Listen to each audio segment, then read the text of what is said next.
A big question facing young adults planning for their future is, in this economy, is it better to rent or to buy a home? A new analysis from LendingTree shows renting is less expensive than owning a home in all 100 of the largest U.S. metro areas. Researchers say homeowners with a mortgage are paying roughly 37% more money per month than renters. For more, let's bring in the CEO of Rently, Merrick Lackner. Merrick, thanks for joining us. Another new study from the National Association of Realtors shows that home prices increased in 73% of American metro areas during the fourth quarter of last year. It also shows the Midwest has the lowest average home price at $317,000. So how do you look at all those numbers? How do you look at the map? And is the Midwest the place where it's sort of worth it to buy? Yeah, we're truly in, and thank you for having me, in unprecedented history here. The Department of Housing and Urban Development has noted that if the cost to service a mortgage is more than 30% of gross income, and gross income, the average household income in America is about $83,000. The cost of a home now is $410,000 to $430,000, and homeownership is costing a lot more. So at this time, renting is definitely a route that is becoming more and more palatable for many Americans. And the savings over the course of a year are significant. I mean, $500 a month, but up to $1,500 a month in major markets like San Francisco and elsewhere can save a renter $6,000, $10,000, $20,000, which over time, if renting for several years, could serve as the base for a mortgage payment. Yeah, that's some significant cash there. America, as we know, affordability, a major crisis for Americans right now nationwide. President Trump raised some eyebrows when he said this about housing prices last week. Take a listen.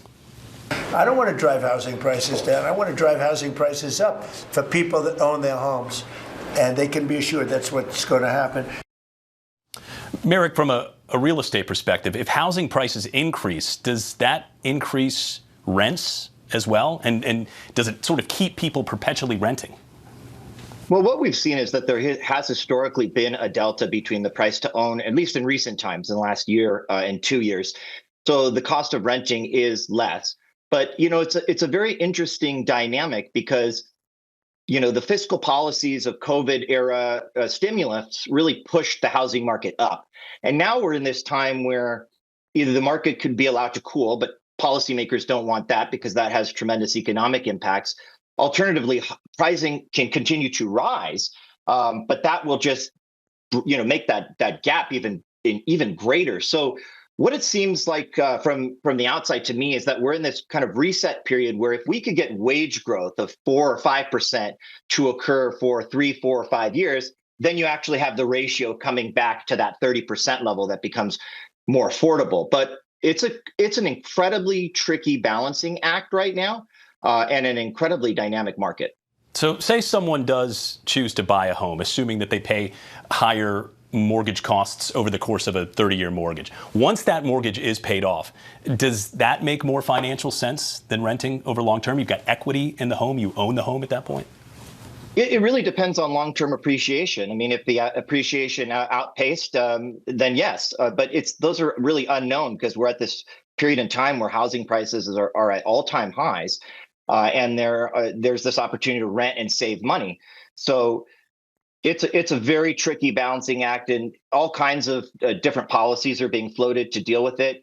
But it does seem at the surface, if somebody can afford a home, the prudent thing for a renter to do is save that money for 4 or 5 years. And if you have some risk tolerance, invest it. And then 4 or 5 years down the road, there will be potentially that opening for affordable purchase. Home ownership used to be part of the American dream. Is it still? Well, that's an interesting one. I think it's something that's hotly debated. I mean, the Gen Z and younger generations actually are looking for more mobility anyways. Because that's just how everything is in the digital world with instant gratification. So I think that's something we're going to see. It's in flux.